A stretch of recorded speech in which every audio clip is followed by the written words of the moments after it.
Senhoras e senhores, meus amigos, meus seguidores, aqui Marta Serrati trazendo para vocês exclusivamente a palestra do Coronel Enio Gomes Fontinelli. O Coronel Enio Fontinelli foi diretor de Telecomunicações e Eletrônicas do Serviço Nacional de Informações, o SNI, no governo Sarney e no governo Figueiredo. Prestou serviços também na área de segurança eletrônica para o governo Fernando Collor e seguiu com sua empresa, prestando serviço para corporações. O Coronel Enio Fontinelli também é escritor compulsivo. Já está no 7º livro e 3 deles traduzidos em inglês. Eu tive a honra de receber como presente o livro Zona de Retaguarda e a Nova Ordem Mundial. E o Coronel Enio Fontinelli mora no Rio de Janeiro e me deu uma dedicatória muito carinhosa à minha querida e grande amiga Marta Serrati, com toda a minha admiração e carinho. 20 de março de 2016. Portanto, exclusivamente a palestra do Coronel Enio Gomes Fontinelli. Muito se discute no nosso mundo sobre política e sobre história. Muita gente diz: eu não gosto de política. Muita gente diz: para que serve a história? Na verdade, história e política são a mesma coisa. A diferença é o tempo. Porque nós estamos vivendo a política que será a história. E a história que hoje nós conhecemos, no tempo em que ocorreu, era política. Então, como eu sou já bastante velho, eu pude testemunhar a política do século XX, que no final virou história. Então, para que se ter uma ideia do que foi a história do século XX, basta dizer o seguinte: o século XX tem um divisor de águas na Segunda Guerra Mundial. O mundo era um até a Segunda Guerra Mundial e virou outro depois da Segunda Guerra Mundial. Antes, o mundo era pré-histórico, era tudo devagar, era tudo pacífico, entre aspas, mas era o homem na Idade da Pedra. A Segunda Guerra Mundial é que trouxe uma exponencial de desenvolvimento tecnológico que é responsável por tudo isso que a gente vive hoje. Hoje a gente fala, principalmente a juventude, fala em tudo que está à disposição: as comunicações, o computador, a internet, o carro com controle eletrônico, o satélite, a viagem à Lua, o telescópio Hubble. Mas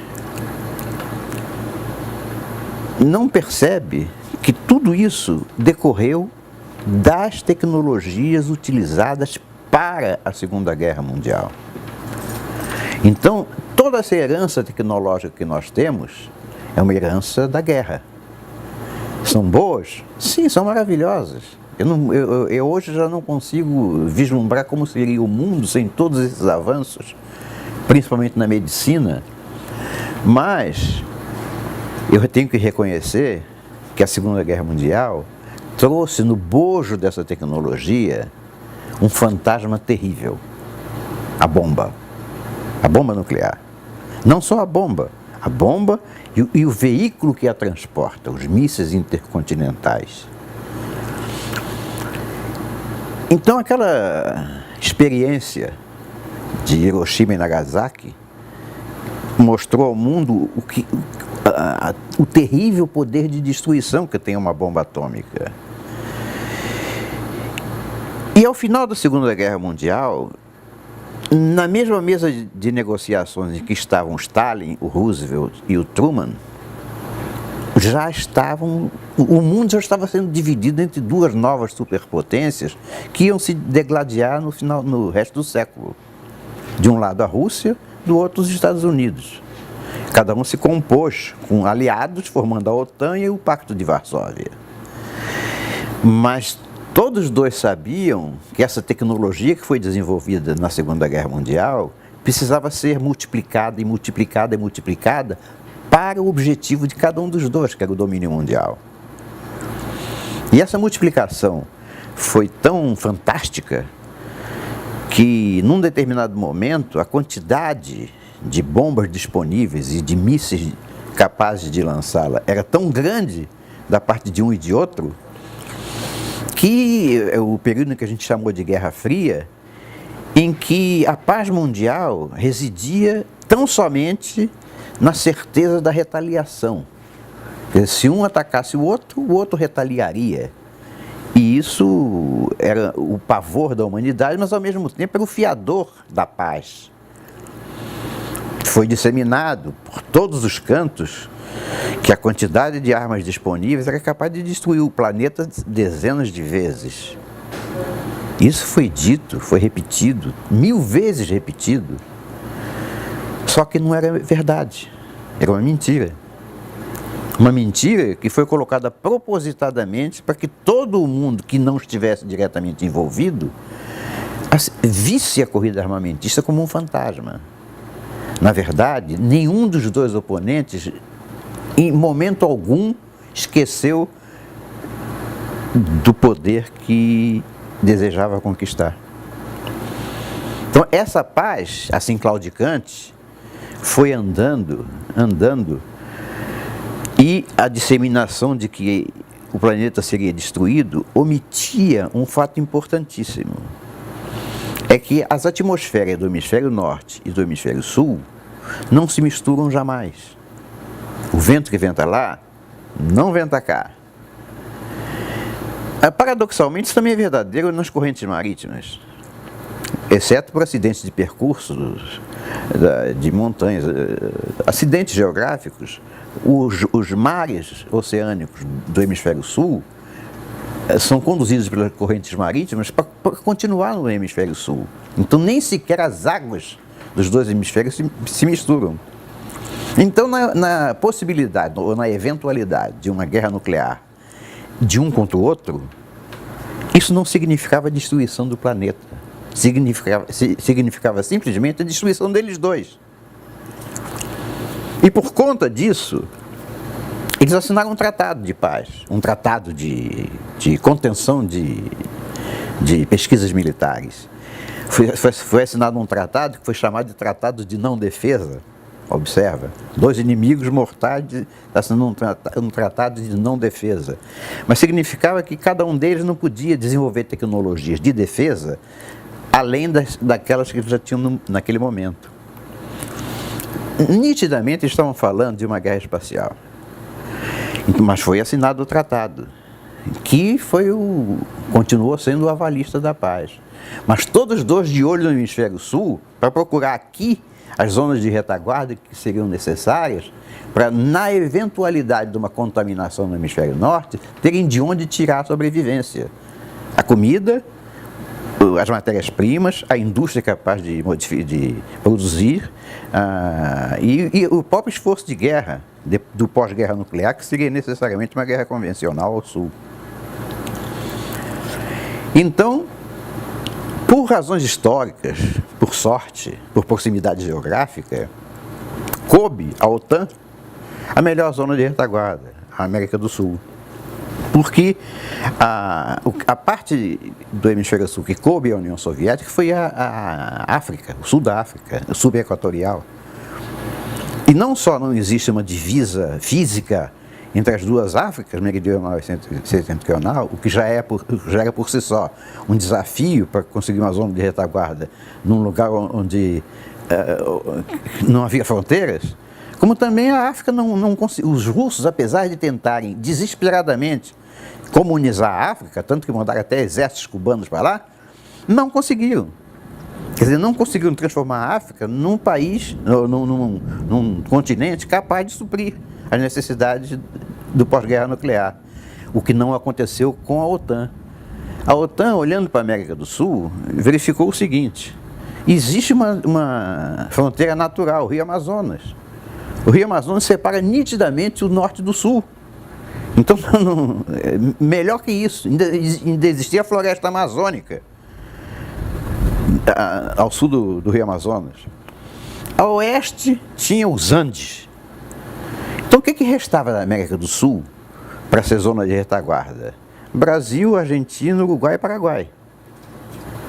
Só que trabalhar nesses 4 países para montar uma zona de retaguarda era muito mais complicado do que pegar logo o Brasil. Você conciliar todas as ações sobre o mesmo país era muito mais fácil. Então o Brasil foi eleito como zona de retaguarda do Bloco Ocidental para garantir a sobrevivência numa eventual guerra nuclear no hemisfério norte. Então vamos supor que isso seja verdadeiro.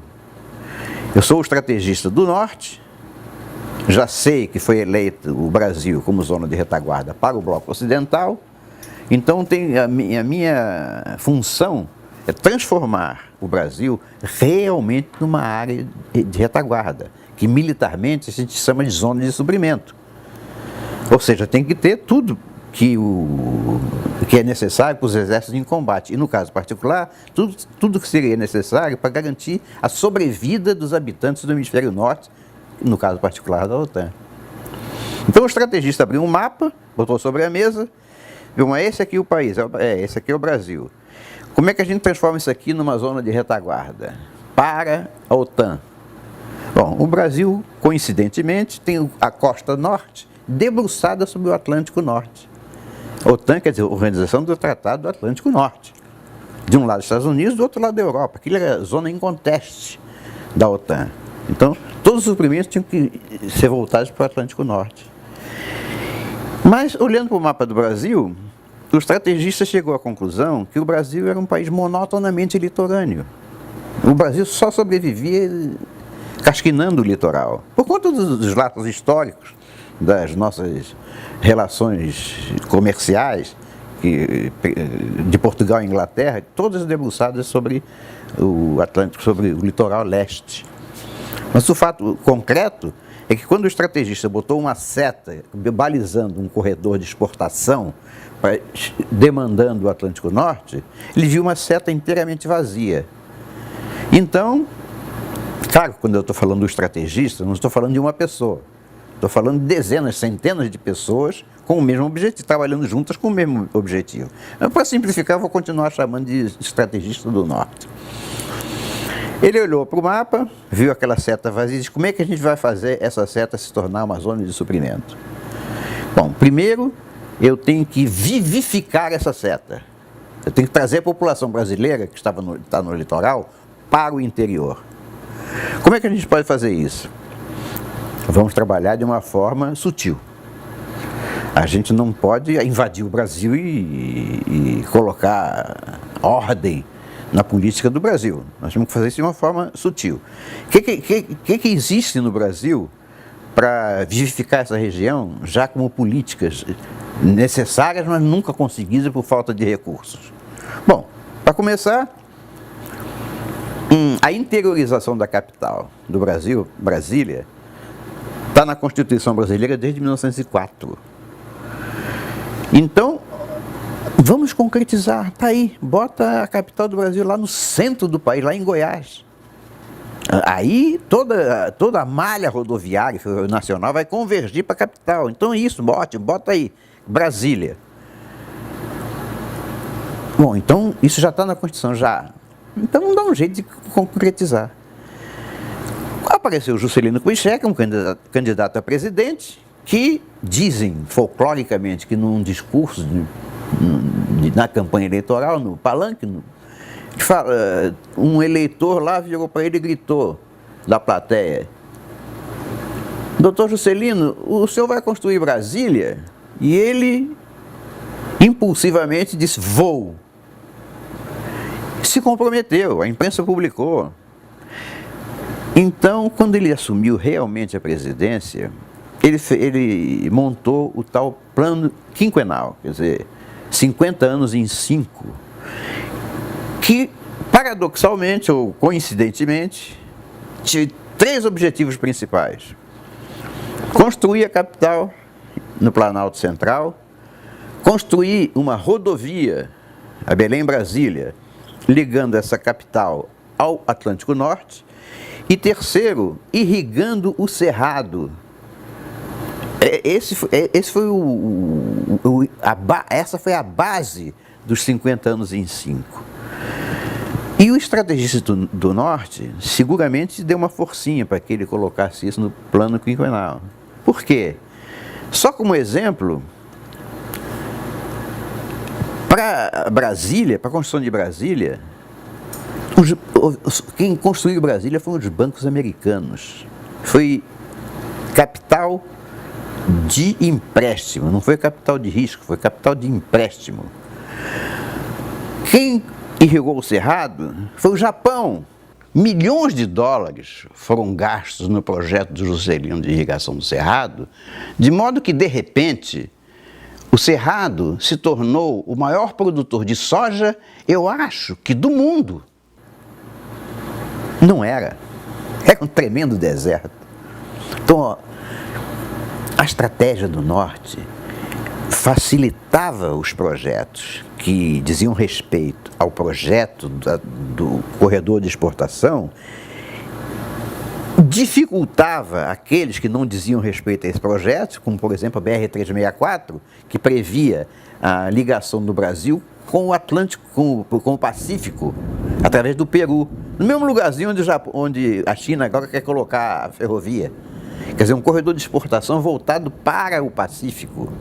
E capital para isso cortado. Ninguém conseguiu construir a BR-364. Essa foi a forma de fazer. Então o que fez o estrategista? Bom, então Brasília está aqui, a rodovia Belém-Brasília está aqui, ela não é suficiente para transportar uma tonelagem capaz de assumir o compromisso de produzir para a sobrevivência do hemisfério norte. Então nós temos que reforçar essa rodovia com 2 outros meios de transporte que são muito mais capazes de transportar grandes tonelagens: a ferrovia e a hidrovia. Então o que foi feito? Foi feita a ferrovia norte-sul, que até hoje não está pronta, mas ela foi planejada e começou a ser executada, e foi feita a hidrovia Araguaia-Tocantins, que vai exatamente para Belém. Também não está pronta, mas começou a ser construída. Então, estava pronto o primeiro painel, quer dizer, o que transportar e para onde. Aliás, o que transportar não. Como transportar e para onde. Os meios de transporte, os portos debruçados sobre o Atlântico Norte e a interiorização da capital. Mas vai transportar o quê? Era preciso ter alguma coisa que transportar. O quê? O que é necessário para a sobrevivência de toda uma população? Grãos, matérias-primas e a transformação dessas matérias-primas. Porque, presumivelmente, numa guerra nuclear ao norte, nem sequer as fábricas estariam em condições de produzir. Então, o estrategista olhou, onde é que tem grãos no Brasil? Bom, tem aqui já Minas Gerais e Goiás, são zonas que tradicionalmente são produtoras de grãos, mas é pouco, temos que reforçar. Daí vem o projeto de irrigação do Cerrado, que o Juscelino implementou nos 50 anos em 5, que foi financiado pelo Japão. Bom, e minerais? Bom, minerais, o Brasil é rico em minerais, tanto que o estado se chama Estado de Minas Gerais, porque lá tem muito minério. Goiás também, os bandeirantes foram descobrir minério em Goiás.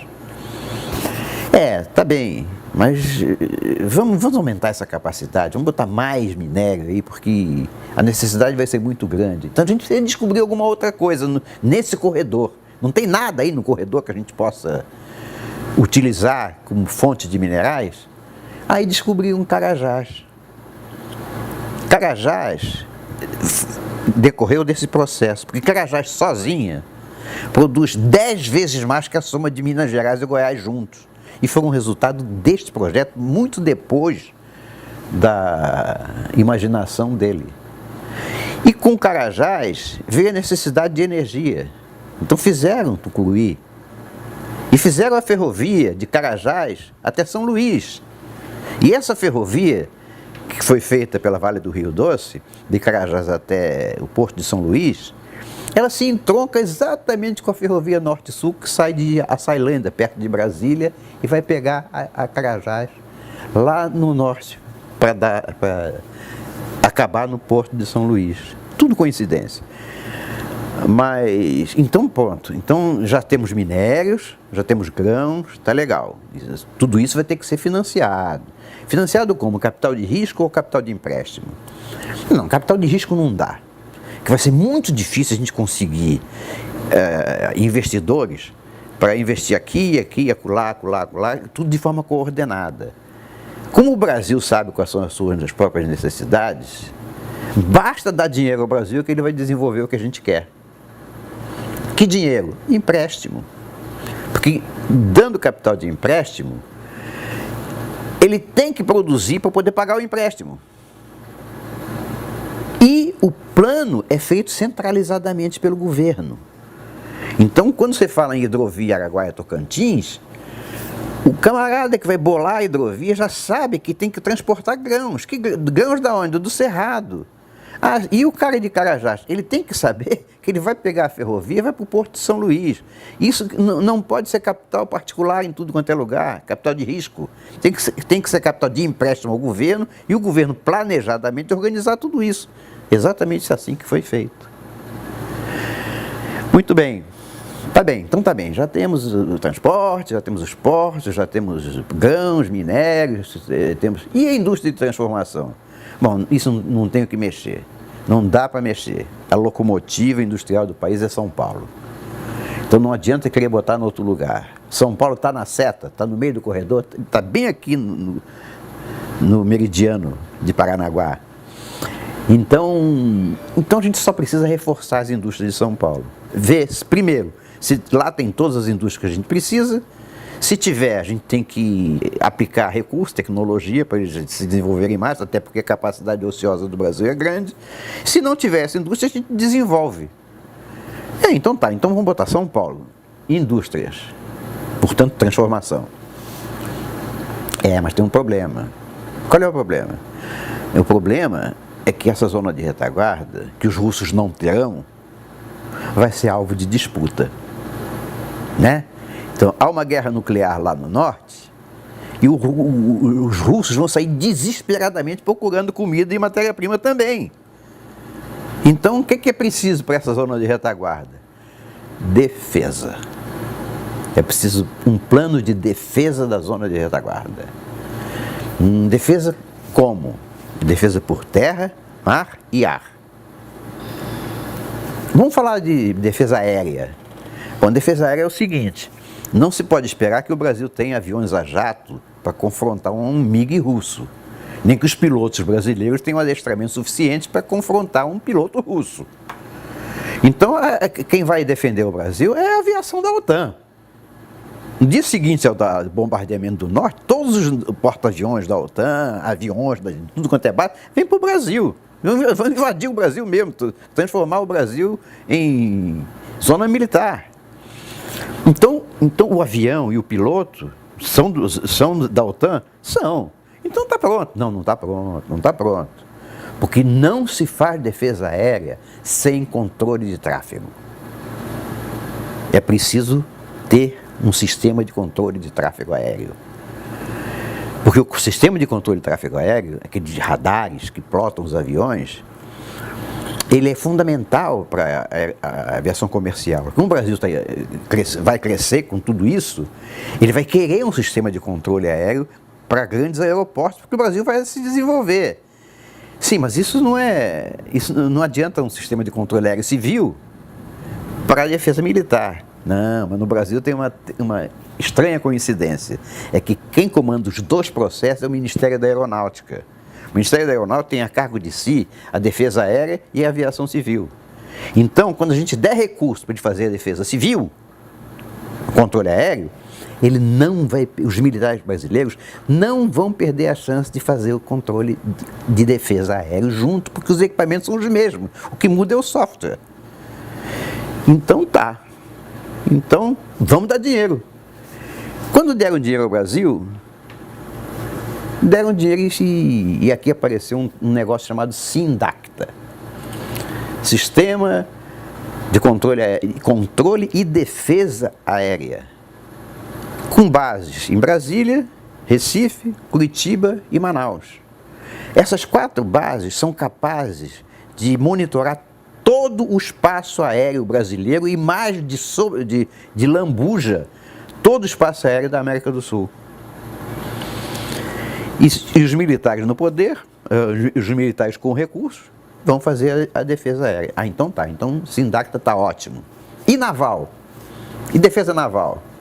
Bom, eu não tenho dúvida que a esquadra americana, ou a esquadra da OTAN, vai estar aqui nas nossas costas policiando, depois da guerra. Bom, então eles têm navios, têm marinheiros, têm tecnologia, tem tudo. Então está pronto. Não está pronto, não. Porque navio também fura pneu. É preciso ter uma base de recuperação dos navios, de reparos, de suprimentos. Puxa, isso o Brasil não tem.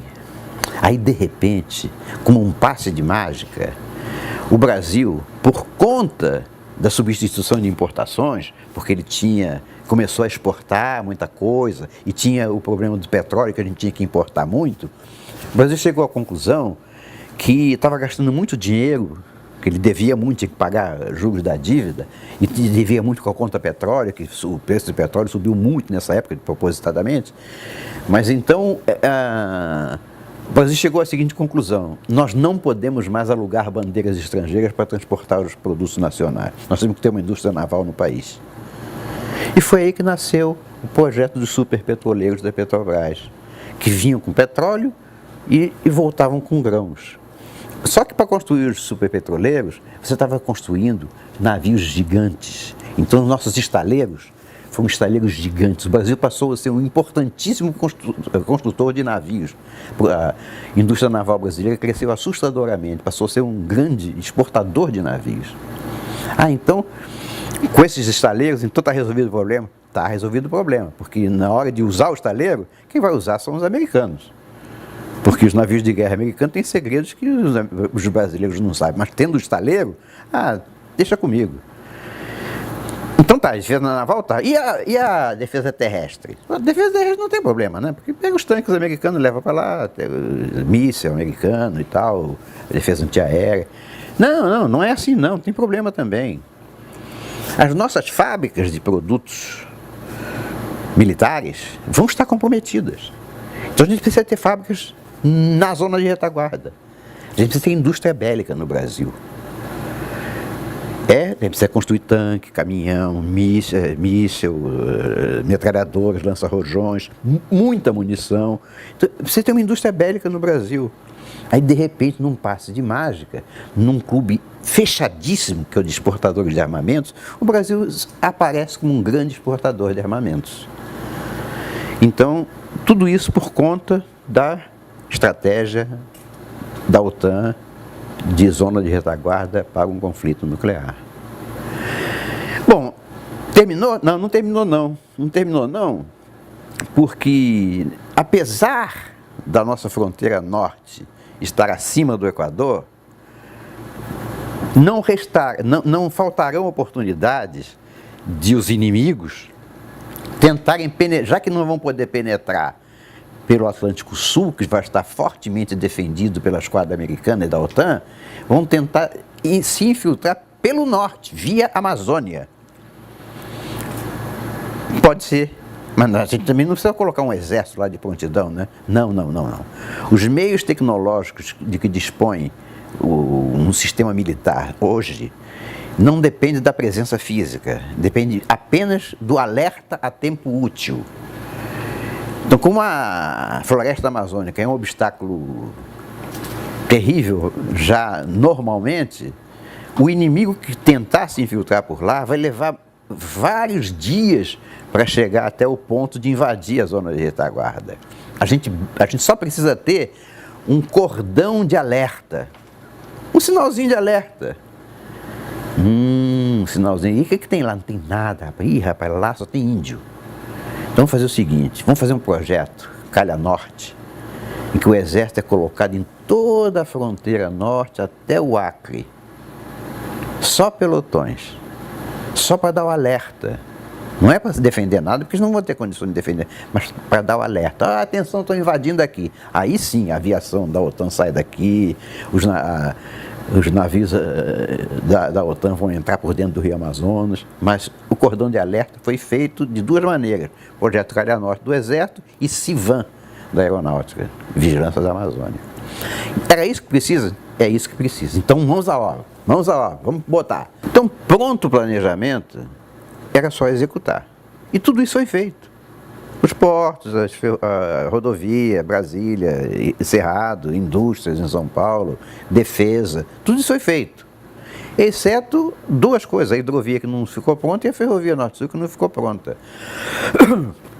Mas o Brasil, de repente, em 20 anos, que é de 60 a 80, teve uma explosão de desenvolvimento.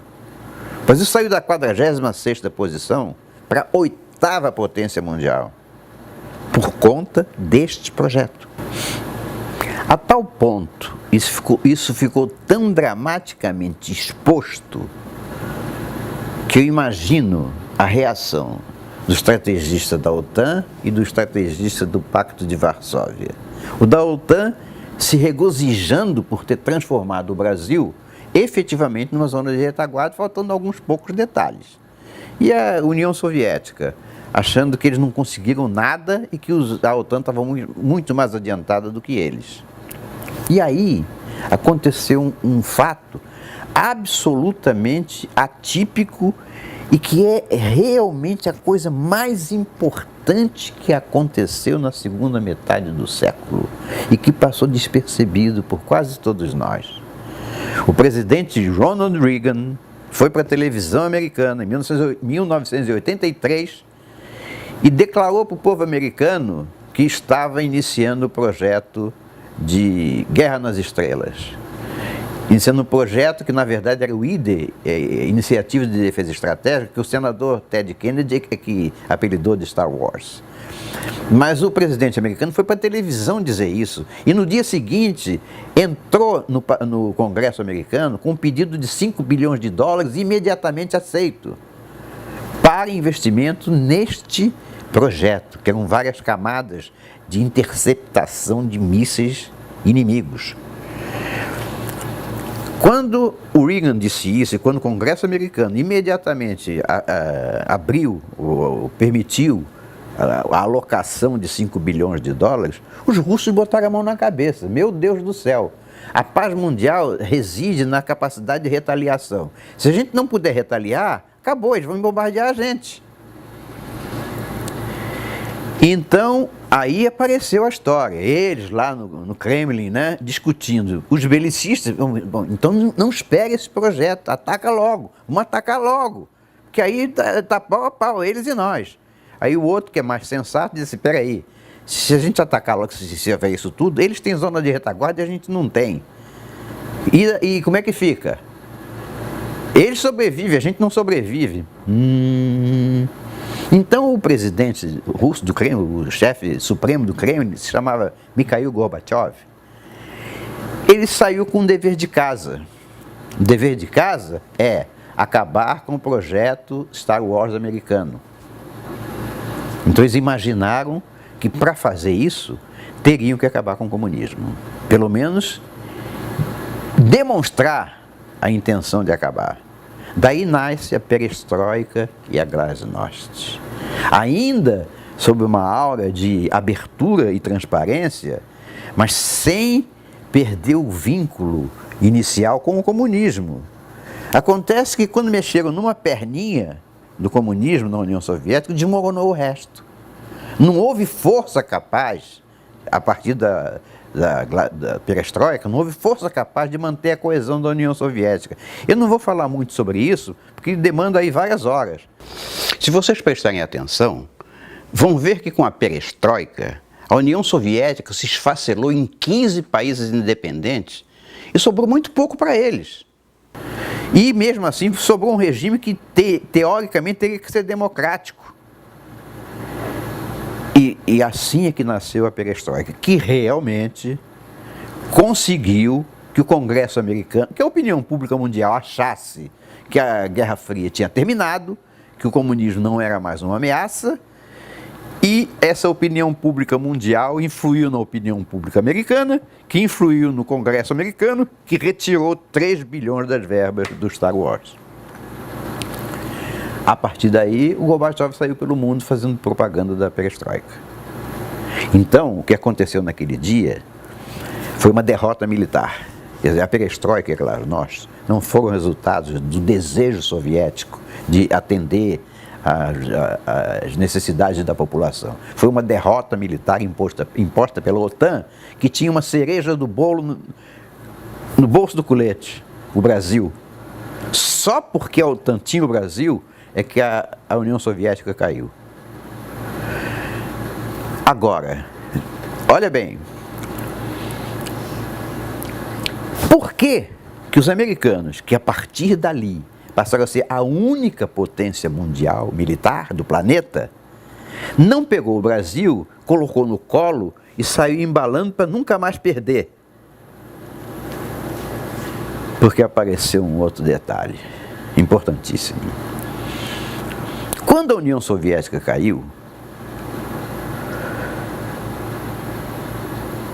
apareceram centenas de milionários russos, bilionários russos. Não era possível existir bilionário no regime comunista. Como era possível isso? Como foi possível aparecer bilionário russo? É porque a cúpula comunista, a nomenclatura, se associava aos capitalistas russos que faziam o mercado negro, e os dois conduziam todas as finanças do país, embora o regime político fosse totalitário para oprimir a população. Aí teve gente nos Estados Unidos que botou a mão na cabeça e disse, mas poxa, foi isso? Quer dizer que tinha um capitalismo lá na União Soviética? Claro que tinha, rapaz.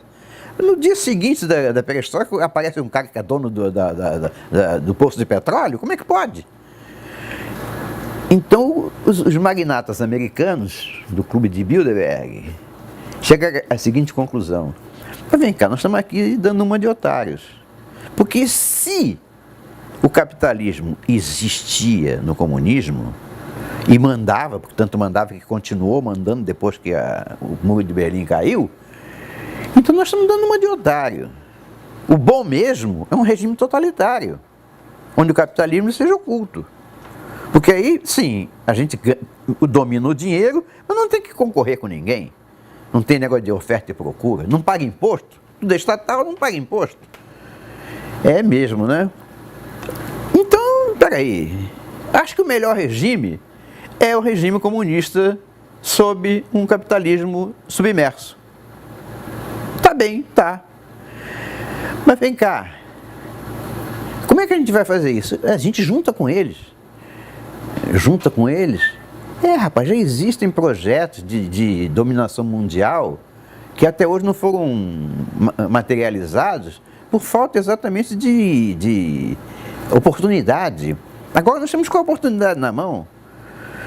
É só a gente se juntar com os comunistas, fazer um acordo e começar a trabalhar em função disso.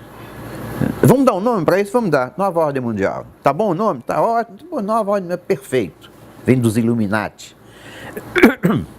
Então, a Nova Ordem Mundial foi um acordo entre os magnatas americanos, pertencentes ao Clube de Bilderberg. Se quiser que eu amplie um pouco mais, sai dos americanos, passa para a Europa e para o Japão, a trilateral. Então foi um acordo entre os magnatas e os comunistas, principalmente da Rússia, para um projeto de dominação mundial. Então aí são outros estrategistas. Bom, agora vamos começar a trabalhar no sentido de dominar o mundo. Só que o mundo é muito diverso. Tem cabeça para tudo quanto é lado, pensamento para tudo quanto é lado, filosofia para tudo quanto é lado. A gente precisa unificar isso. Unificar é importante. Tem religião para cachorro por aí? Não, a gente tem que unificar isso. Religião também precisa unificar, tem razão. Como é que a gente vai fazer isso? Vamos fazer o seguinte. A gente precisa montar uma cúpula que estabeleça uma constituição nossa, escondida, secreta, que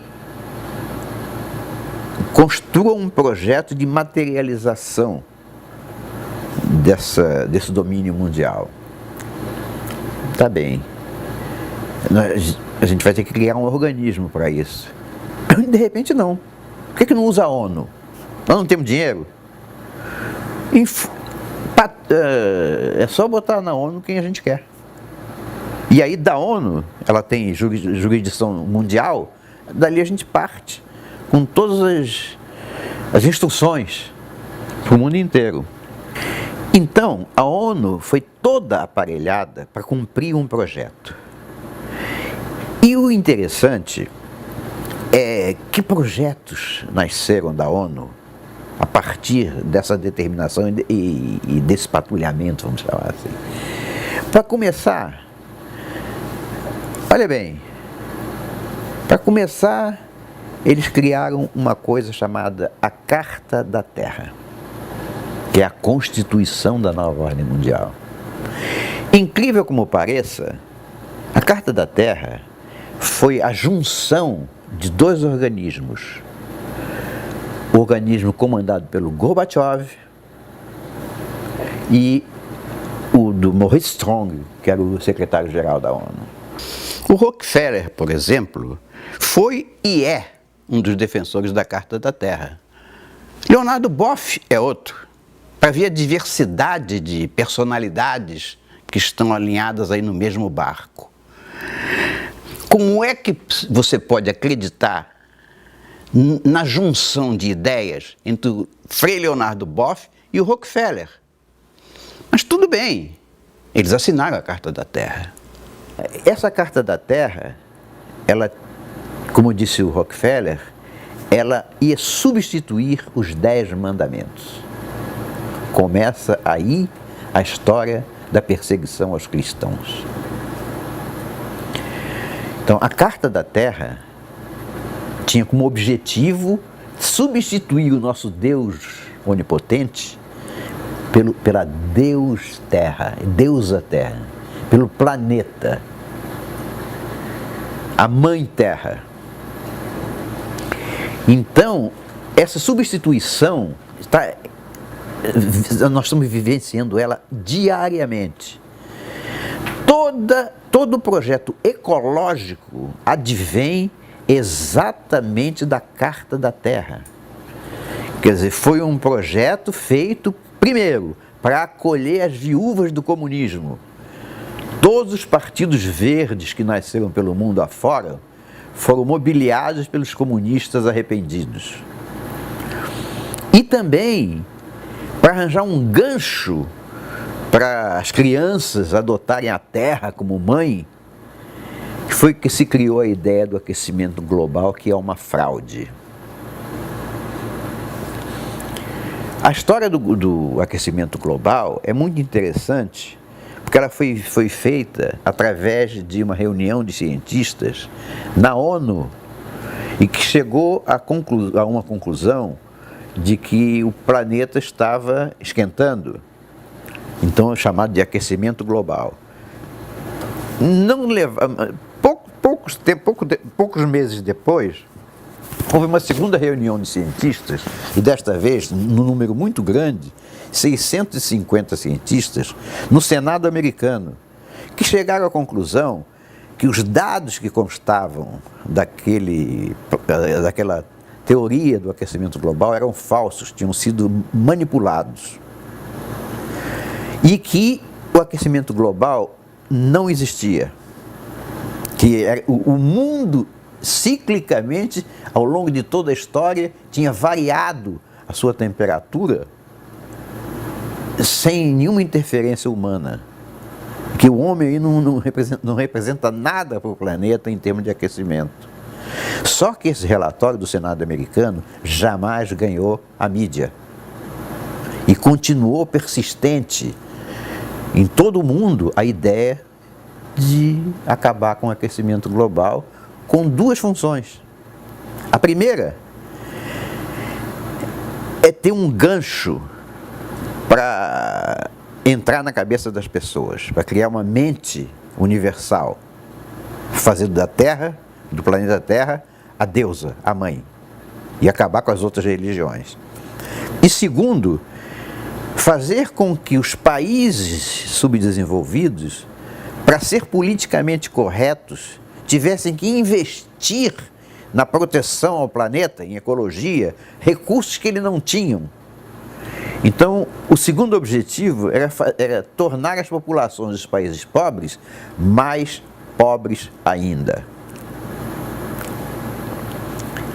Isto foi um projeto financiado, distribuído pela ONU, financiado por organizações, fundações, dezenas delas, eu posso me lembrar de uma ou outra,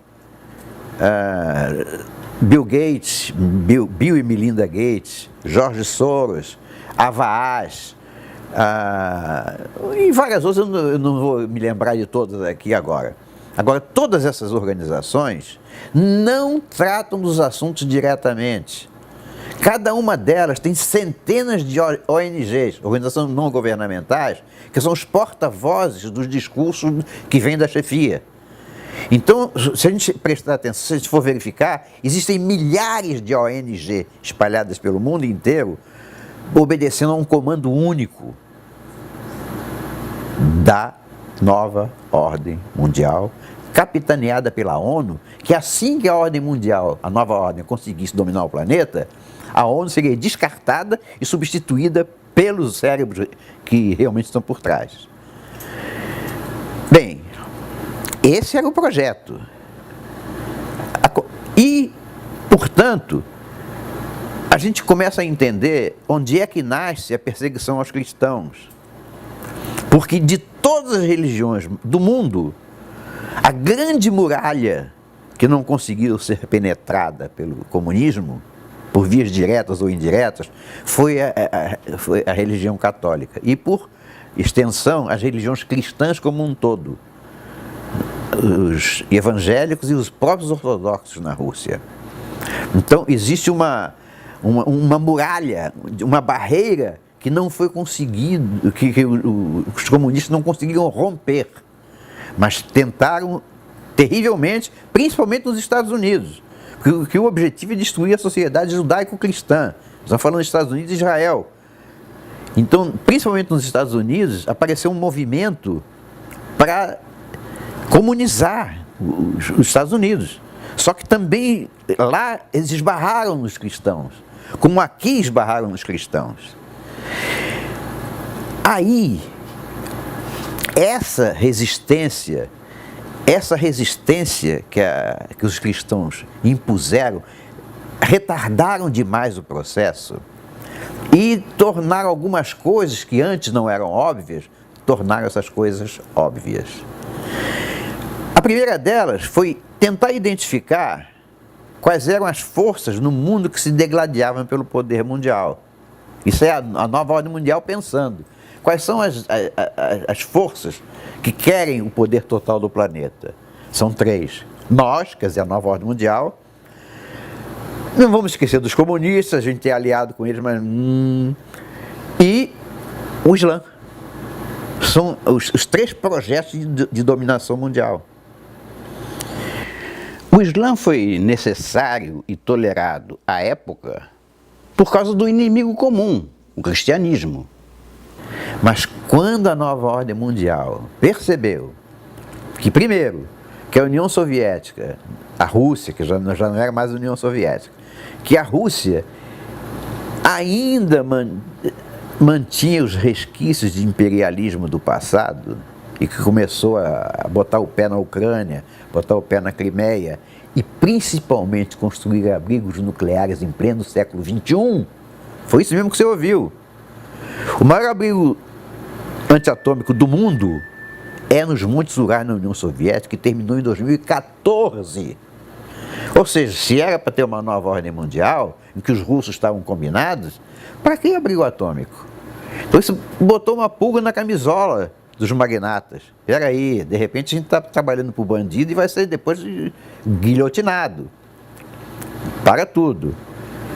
A religião católica, os cristãos, é que deram esse tempo, porque senão tudo tinha sido avassalado. Mas essa muralha foi que deu tempo para pensar nisso. E esse tempo também expôs à luz do dia o Islã, que era beneficiário dos mesmos recursos, sim, o terrorismo financiado pela nova ordem mundial, Sim.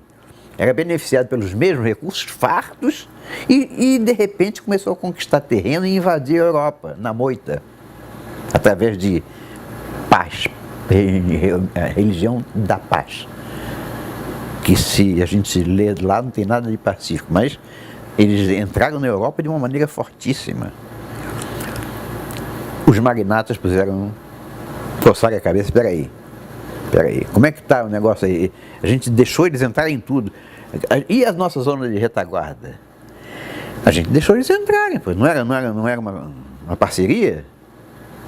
Não era para comunizar o mundo inteiro? A gente deixou o espaço aberto para eles entraram. Entraram no Brasil, Quer dizer, peraí, entraram em termos. Eles entraram, o Fogo de São Paulo, Nasul, Ursal, o PT está no governo, o PCdoB, o PSDB, a oposição do PT ao PSDB, que também é Fabiano, é a mesma coisa. Quer dizer, o projeto está em pleno gozo dos seus direitos no Brasil, mas ainda não chegou ao fim, não conseguiu. Por quê? Porque lá também a religião católica botou um muro e aconteceu um acidente de percurso. Acidente de percurso qual? Não, é porque um dia teve um deputado que quiseram botar ele contra a parede e ele, numa CPI dos Correios, foi para a televisão e disse em alto e bom som: existe o mensalão na Câmara dos Deputados. Dirceu, sai daí, vai embora, está na hora. Então, o Roberto Jefferson colocou aos olhos do país inteiro um projeto de corrupção do Partido dos Trabalhadores. A partir dali, nunca mais o PT foi o mesmo. De lá para cá, tem sido tudo uma consequência da outra. Nós não chegamos ao fim desse novelo, nós vamos chegar. Mas esta declaração do Roberto Jefferson, que caiu na mão da justiça, acabou na prisão, com a prisão de vários homens públicos e muito importantes, fez uma fratura no projeto. Então, outro acidente de percurso. Então, o Brasil ainda não foi conquistado. Então, a nova ordem mundial, puxa vida. Então, quer dizer que a gente ainda dá tempo de dar um passo para trás? Dá. O que significa dar um passo para trás? Bom, não é a gente que financia esse troço todo? Começa a tirar dinheiro. Começa a tirar o dinheiro fora. E aí começa a aparecer no mundo um novo sentimento, também midiático, de rejeição a um projeto que estava em curso de socialização do mundo. Foi o espaço aberto que hoje nós encontramos para estar falando aqui. A direita renasceu das cinzas como a fênix. Então, essa fênix, ela começa a aparecer, primeiro de forma, nos 50 tons de cinza. Um cinza light que vai se densificando, e começam a aparecer no mundo inteiro as Fox News, um canal de direita americano, que é absolutamente contrário a todo esse projeto. Começa a aparecer a voz da internet, que, como no Brasil, não conseguiu ser emudecida pelo establishment, ela encontrou o espaço, e encontrado o espaço, encontrou uma multidão de pessoas capazes de ocupá-lo. Esta é a nossa fênix, e nós estamos virando de cinza para o negro. Então vamos chegar lá. Então, isso nos permitiu o fôlego necessário para identificar debaixo de que espada, debaixo de que cutelo os nossos pescoços estavam. A tempo de retirá-lo do caminho da lâmina. Agora, o que a gente vê não é mais uma voz perdida no deserto. Agora o que a gente vê é um desespero enorme da esquerda, que já não é mais a nova ordem mundial, é só o comunismo. Um desespero enorme da esquerda de conquistar a maior quantidade de espaço possível num curto espaço de tempo. Daí a gente vê ideologia de gênero, daí a gente vê censura da internet, daí a gente vê uma série de projetos que demonstram tão somente uma pressa, uma urgência de conquistar o espaço enquanto há tempo, porque o navio está afundando. A única diferença agora entre nós e eles é que, ou eu diria entre nós e o resto da população, é porque nós estivemos o tempo todo olhando para a tripulação do navio, nos preocupando com a corrupção do PT, com a prisão do Dirceu, com a possível prisão do Lula ou da Dilma. Nós ficamos preocupados com a tripulação do barco. Estivemos, nos últimos 13 anos, preocupados única e tão somente com a tripulação do barco. Só que nós não vimos que por fora do nosso trabalho existia uma mão maior mudando a direção do barco, mudando o porto de destino. E é aí que nós estamos ganhando a guerra. Esse barco que já está afundando, ele já mudou o curso para um porto de destino que não é mais o comunismo. A direita renasce das cinzas. E, quando eu falei em acidente de percurso, eu quero registrar o maior acidente de percurso que aconteceu a nível mundial. Porque, bem recentemente, acho que não faz em 2 meses, o Putin declarou que o aquecimento global é uma farsa. Ele sabe disso desde o início, ele faz parte de todo o processo que criou isso. Quando ele diz que o aquecimento global é uma farsa, ele está destruindo a base em que se sustenta o Estatuto da Terra. Portanto, está demolindo as fundações da nova ordem mundial. Abriu guerra declarada. E por isso a reação natural, normal, da nova ordem mundial, e por isso o espaço que a gente ganha dia a dia de vencer essa guerra. Se a nova ordem mundial mudou de ideia, eu tenho certeza. Agora, se ela vai retomar a ideia daqui a 50 anos, eu não sou capaz de dizer.